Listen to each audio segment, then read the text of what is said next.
comentábamos, está con nosotros Elia Lisset Guillermo Jiménez. Ella es psicóloga especialista en educación sexual infantil. Bienvenida, muchísimas gracias por acompañarnos. Hola, bienvenida, gracias. Muchísimas gracias. Vamos a hablar, pues, efectivamente acerca de la importancia de la educación sexual y justo de eso trata nuestra siguiente cápsula. Son varios factores, incluye saber sobre lo básico como métodos anticonceptivos, medidas preventivas. Todo aquello que tiene que ver con nuestra fisonomía, lo que nos diferencia entre ser hombres y ser mujeres. Mostrarle a los niños, enseñarles a hablar las cosas, pues ahora sí que con su nombre. Tiene que ver con los órganos, con las formas de reproducción como la sexualidad y así. Lo que yo pienso es que hay que tener una buena educación sexual para tener buenas experiencias igual sexuales. La educación sexual es la forma en cómo debe de interactuar la pareja. Ese es el problema donde la aprendemos. A veces incluso a los padres es bastante incómodo pues hablar de esos temas, ¿no? Una parte en la familia y otra en tus círculos sociales, ya sea para bien o para mal. Básicamente se va aprendiendo en la escuela, porque van empezando como que, pues, métodos anticonceptivos, qué es, por qué. La educación sexual se supone que se debe de aprender desde el hogar. Con el paso del tiempo como que uno mismo la va aprendiendo, ¿no? O sea, ya cuando uno desea empezar su vida sexual, como que ya también va aprendiendo y adquiriendo conocimientos. Y desde pequeño, no sé, una edad de 4 o 5 años para arriba. A las edades de los jóvenes de hoy se los han enseñado desde la primaria, secundaria y preparatoria. Incluso hay campañas específicas que te dan o te brindan esa información. Por eso ahora los jóvenes pues, ya hacen lo que quieren con su sexualidad. Pues ahí tiene usted este sondeo y bueno, pues la primera pregunta es, pues, ¿por qué es importante educarnos sexualmente y además, dónde podemos aprenderlo? Ok. Bueno, primero que nada hay que entender qué es la educación sexual y eso es algo que nos cuesta un poquito de trabajo identificar porque la mayoría de las veces ubicamos educación sexual como enseñarles a tener relaciones sexuales a los niños o a las niñas o a los adolescentes y no es así. De hecho, la UNESCO, que es una institución mundial, ha dicho que el 34% de las adolescentes no tienen conocimiento de educación sexual y que están a punto de tomar decisiones cruciales sobre su salud reproductiva incluso y no conocen lo que sería, solo un 34% conocen, así es así, algún tema con, por ejemplo, la transmisión de infección de transmisión sexual, como por ejemplo el VIH. Entonces, si no identificamos qué significa la educación sexual, vamos a seguir teniendo estos problemas. ¿Qué es la educación sexual? Es dar y brindar apoyo, brindar herramientas para que niños, niñas y adolescentes tengan una capacidad de tomar decisiones cruciales desde su propio cuerpo, es decir, cuidar su propio cuerpo, respetarlo y cuidar el cuerpo de las demás personas, respetar el cuerpo de las demás personas. Eso incluso nos ayuda a prevenir situaciones de violencia en mi cuerpo y yo también dar situaciones de violencia. ¿A qué también me evita la educación sexual? Me ayuda a tener relaciones, vínculos saludables. Conocer mi cuerpo me ayuda a tener, reconocer mis sensaciones, reconocer mis emociones y eso me va a permitir poder relacionarme perfectamente bien y de manera saludable con las demás personas que estén a mi alrededor. Elia, y en este sentido, ¿cómo podemos definir la sexualidad? La sexualidad es un concepto sumamente amplio, que algo que sí siempre digo es no nos enfoquemos en sexualidad es igual a sexo, con el sexo, la palabra sexo tiene dos conceptos. El primero, y es el principal, es que la palabra sexo se refiere a las características biológicas entre hombre y mujer. Es decir, las niñas nacen con vulva, los niños nacen con pene y escroto, que se ve físicamente, ¿no? Pero la sexualidad va más allá de esta parte, incluye, es un aspecto central, de acuerdo con la definición de la Organización Mundial de la Salud, por ejemplo, es un aspecto central del ser humano que abarca diferentes características, desde mis fantasías, desde mi identidad de género, desde mi erotismo, desde el placer, porque también hay que hablar de placer en la educación sexual. Ahorita justo estaba escuchando estas nuevas modalidades, ¿no?, de las relaciones sexuales de pareja, pero nos está costando mucho trabajo porque desde pequeñas y pequeños no nos dicen que también tenemos derecho a ese placer, ¿no? Entonces hay que identificarlo a cada edad, pero bueno. Y la definición completa es, nacemos con sexualidad, incluye todas estas partes y además los vamos a manifestar de acuerdo a los lugares en donde nacimos, a nuestra situación económica, a nuestra situación política, a nuestra etnia, todas estas cuestiones que nos abarcan como personas, como seres humanos, nos dan el concepto completo de sexualidad. No es en las relaciones sexuales, claro. Están implícitas, pero no es lo único. Ahora, Elia, esto de la educación sexual obviamente se tiene que comenzar desde pequeño, ¿no? Sí. Porque, a ver, muchas veces las mamás piensan que no decir el nombre del órgano sexual y que entonces le ponen adjetivos que de repente, bueno, suenan la verdad hasta pues chistosos o ilógicos, ¿no? Pero ¿cuál es la importancia desde pequeños o cómo podemos hacer? ¿Cuáles son los pasos que un padre tiene que seguir para que su hijo o su hija tenga una buena educación sexual? Ok, yo creo que aquí lo principal que hay que identificar que mamás y papás estamos educando en sexualidad desde que decidimos tener una familia. Mi mamá y mi papá me educan de sexualidad desde que yo nací, tomando en cuenta que la sexualidad viene inmersa en el ser humano. Entonces tenemos una educación formal y una educación informal.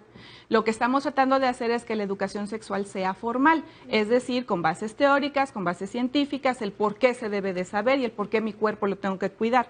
Pero también mamá y papá lo que están haciendo es educar en sexualidad ahorita, desde el momento en el que, por ejemplo, deciden tener familia, ¿no? Y van a ser mi niño o mi niña, y desde que yo ya lo traigo en el estómago, en el vientre, yo ya estoy pensando cómo le voy a poner su cuarto, cómo lo voy a vestir, cómo le voy a decir, qué le voy a comprar.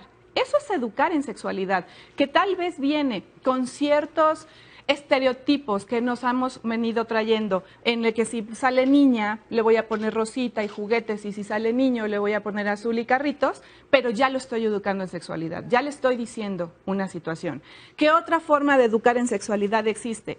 Cuando le cambian el pañal, efectivamente, no que estamos desde bebés, nos cambian el pañal, acuestas a tu niño o a tu niña aquí, y entonces empiezas a tratar desde tu concepción, desde tu estilo de crianza, ¡ay, la cosita tan bonita! ¿No? O sea, ¡ay, qué bonita está aquí! ¿No? Y lo hacemos de manera natural. ¿Por qué? Porque nos cuesta trabajo decir, te voy a limpiar tu vulva, aunque sea una bebecita de meses.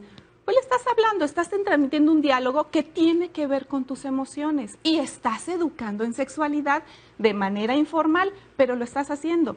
Ponerte, amamantar, por ejemplo, el hecho de amamantar o alimentar a tu bebé, sea hombre o mujer, ponerlo aquí, acariciarlo, contacto visual, tocarlo y permitir que ya sea con el biberón o con el seno materno, estás educando en sexualidad. ¿Por qué? Porque estás un vínculo. Claro. Le estás enseñando tus emociones. Claro. Eso es parte de la educación sexual. Entonces, ¿qué es lo que pedimos en estas situaciones? Que nos den la oportunidad de ahora hacerlo en las escuelas, ¿no? Que mamás y papás vengan, se acerquen con instituciones especializadas que hacemos este tipo de situaciones para darles las herramientas a sus hijos y a sus hijas para que no caigan en situaciones de riesgo, que protejan su cuerpo principalmente. Así es. Aquí en Facebook nos llega una pregunta de Ruby Morrison, nos dice, ¿cómo hablar de este tema con un adolescente con autismo?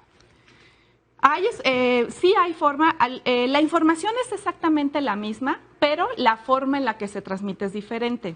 Hay instituciones específicas con personas que viven con autismo. ¿Sí se les puede dar educación sexual? Sí. Hay libros especializados. Tengo la oportunidad en una de las escuelas en la que estoy trabajando.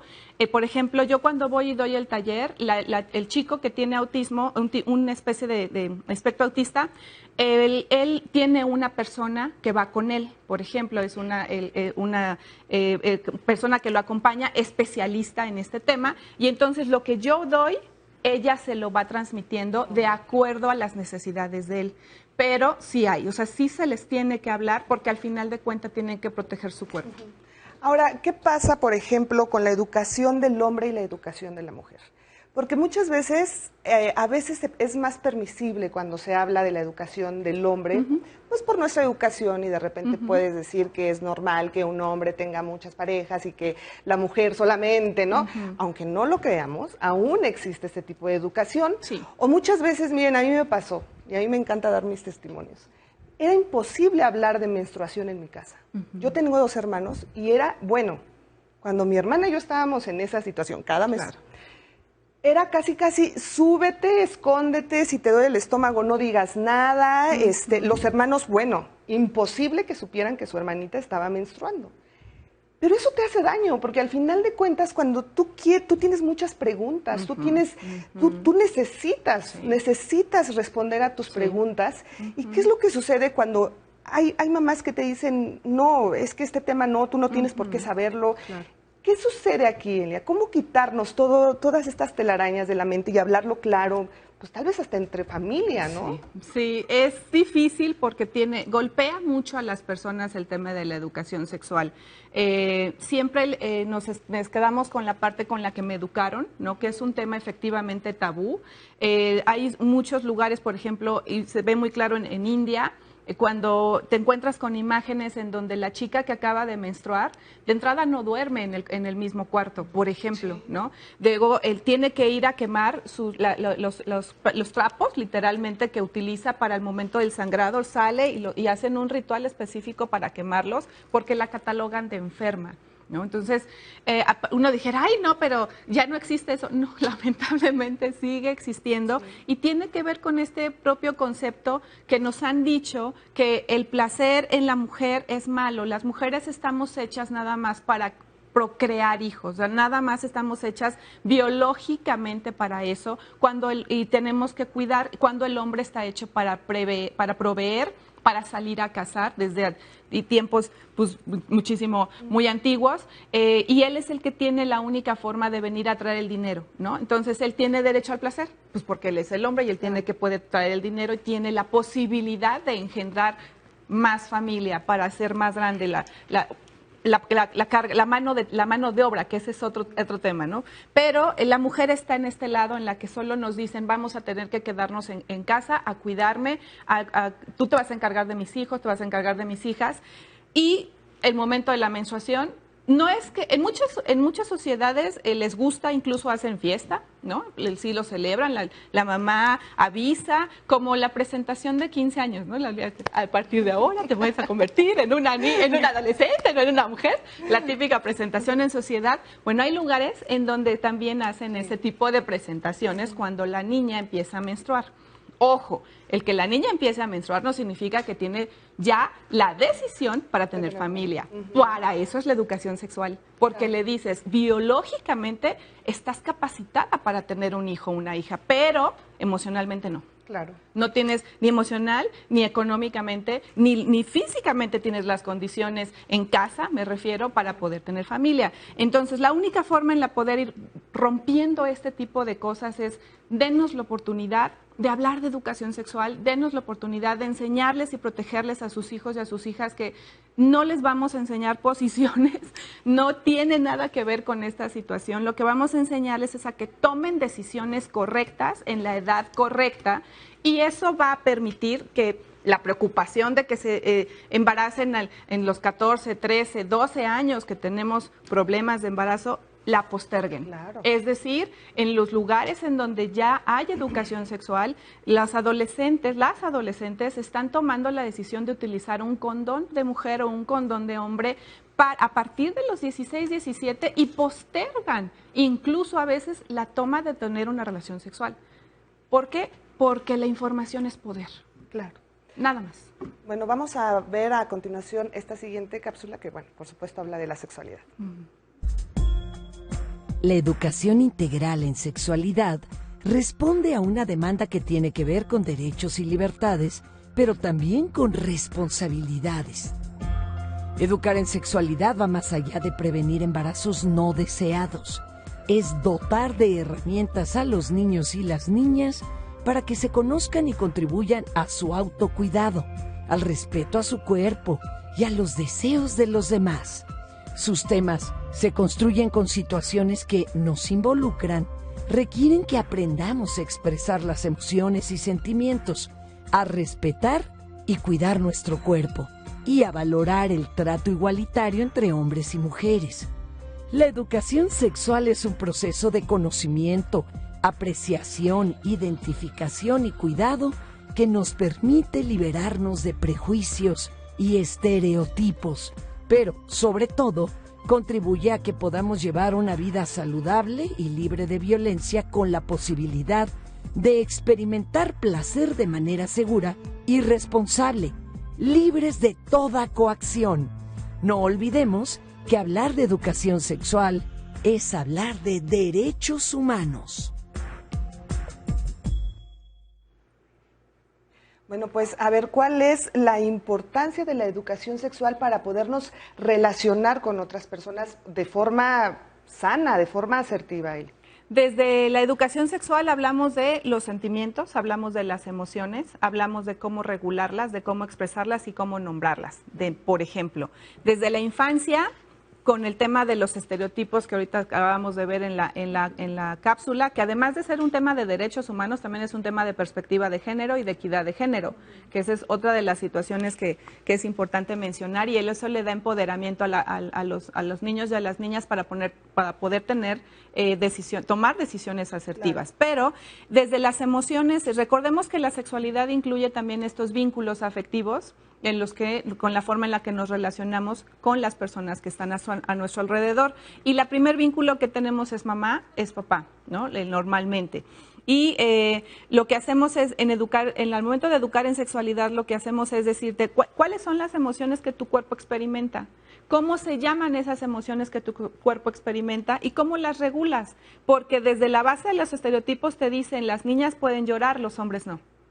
Y eso es muy grave, la verdad es muy grave, porque a los hombres, ya cuando van creciendo, tienen una carga de que no puedo sacar mis emociones y me enfermo muy fácil y bajan incluso mis defensas, mi sistema inmunológico se debilita por toda la carga social que me han dicho que tengo que manejar con esta situación. Entonces, desde abajo, desde la niñez, les enseñamos a que identifica tu emoción.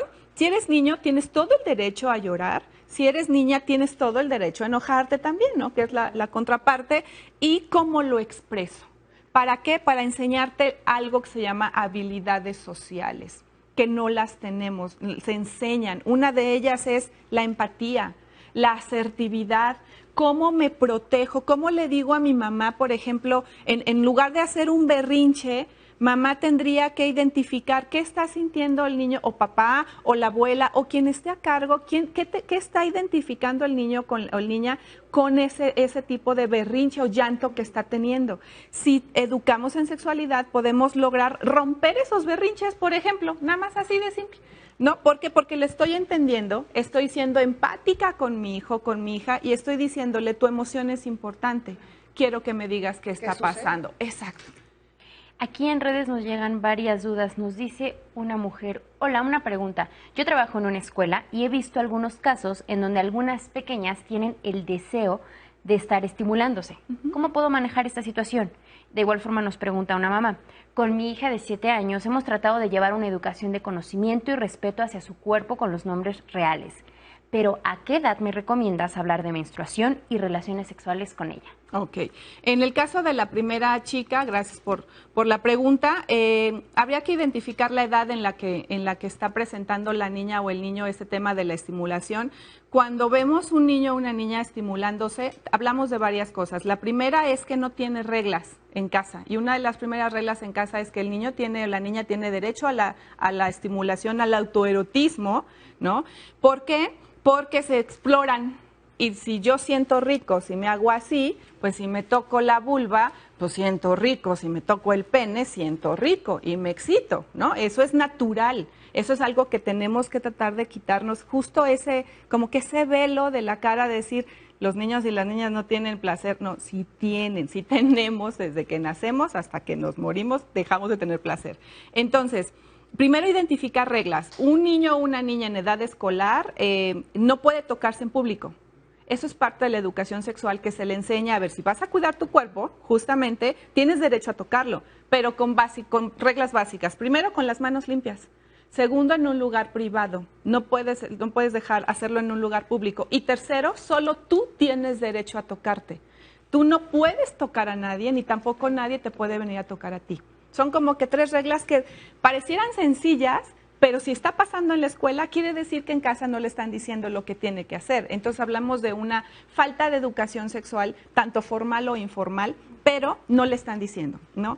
En el caso de la segunda pregunta es, ¿a qué edad se debe hablar de la menstruación? Yo recomiendo a partir de finales de terceros de primaria, cuarto de primaria. ¿Por qué? Porque es la edad más o menos en los que, primero que nada, ya identifican que necesitas 2 células para tener una relación, para tener un bebé. ¿No? De entrada ya, porque hay un poquito más atrás, ¿no? Ya identifican niños y niñas a los 8 años que ya hay 2 células, un óvulo y un espermatozoide que se van a unir. Entonces, ¿cómo llega a salir el óvulo? Bueno, pues hay una previa, una menstruación. Entonces, 8 o 9 años es una edad, 9 ya me estoy yendo muy arriba, pero es una edad buena para hablarles del proceso biológico y de lo que va a representar cómo cuidarse en la escuela. Sí, que lleves tu toalla sanitaria, cómo le vas a enseñar a utilizar una toalla sanitaria, eso tiene que ver con educación sexual. Eso es justo. ¿Y relaciones sexuales también a esa edad? Lo que pasa es que ya van a empezar a hacer preguntas. Entonces, a partir de 9 años ya hablas del proceso biológico de la relación sexual, pero con la connotación del valor del amor, del valor de la familia, desde sí de que hay un óvulo y un espermatozoide que se unen. Y a los 9 años ya tienen más teorías sobre cómo llega el óvulo, el espermatozoide al óvulo. O sea, ya hay conocimiento. Lo que a mí me gustaría dejar de transmitirles a las personas que nos están escuchando y nos están viendo es, en la internet hay muchísima información. Hay muchísimas formas que les van a decir a los niños y a las niñas cómo tener relaciones sexuales, sin protección, sin consenso, a veces con situaciones de violencia. Y lo que vamos a hacer con la educación sexual justamente es evitar eso. Es no vayas y le preguntes a la internet, ven y acércate a mí, a mamá, a papá, o si mamá o papá me da pena, incomoda hablar del tema, busquemos profesionales en educación sexual para hacerlo. Así es. Elia, nos quedan ya 2 minutos, lamentablemente, pero yo te quiero preguntar también, ¿cómo hablar con un adolescente acerca de todos estos cambios tan fuertes que viven y que muchas veces pues a los papás les da pena y al niño también le da pena, y entonces a veces justo en esa edad pues se cometen muchos errores que pueden ser absolutamente evitables si se tiene una buena comunicación con tus padres, con tu familia? ¿De qué manera, y me gustaría que nos los explicaras así como pasito a pasito, poder sentarte con tu hijo adolescente y decir, estos son los cambios que vas a enfrentar y así es como se tiene que hacer o es la mejor manera? Sí, si la mamá o al papá le incomoda hablar del tema, lo único que yo le sugeriría es pregúntale a tu hijo y a tu hija si te incomoda, si le incomoda también a él o a ella, hablar contigo. En caso de que exista esa pequeña incomodidad de ambas partes, yo le diría a la mamá, dame la oportunidad. Hay muchísima bibliografía que pueden encontrar en mis páginas, en mis redes, que hablan del tema de la sexualidad para explicársela a un adolescente de diferentes edades. Ese es por un lado. Pero si al adolescente o la adolescente de repente dice, pues sí, es desde la parte de, primero quiero decirte que tu cuerpo es hermoso, tu cuerpo es bonito, va a sufrir cambios si no es que ya lo estás sufriendo, ¿no? Y hay muy sencillos, por ejemplo, en el caso de las niñas, te salta el botón mamario, vas a tener un proceso de menstruación que significa que va a salir un óvulo de tu cuerpo y en forma de sangre, etcétera. En el caso de los niños, los sueños húmedos, los famosos eyaculaciones nocturnas, también hay que hablar de ellas. Pero si la menor tienen incomodidad de ambas partes, sí tenemos mucho material que se les puede ofrecer para dárselas. Muy bien, pues muchísimas gracias, Elia Lisset Guillermo Jiménez, psicóloga especialista en educación sexual infantil, y bueno, pues ante todo, pues tener comunicación y no tener miedo a hablar de este tema con nuestros pequeños. Así es. Muchísimas gracias. Gracias a ustedes. Gracias por estar con nosotros en Diálogos en Confianza.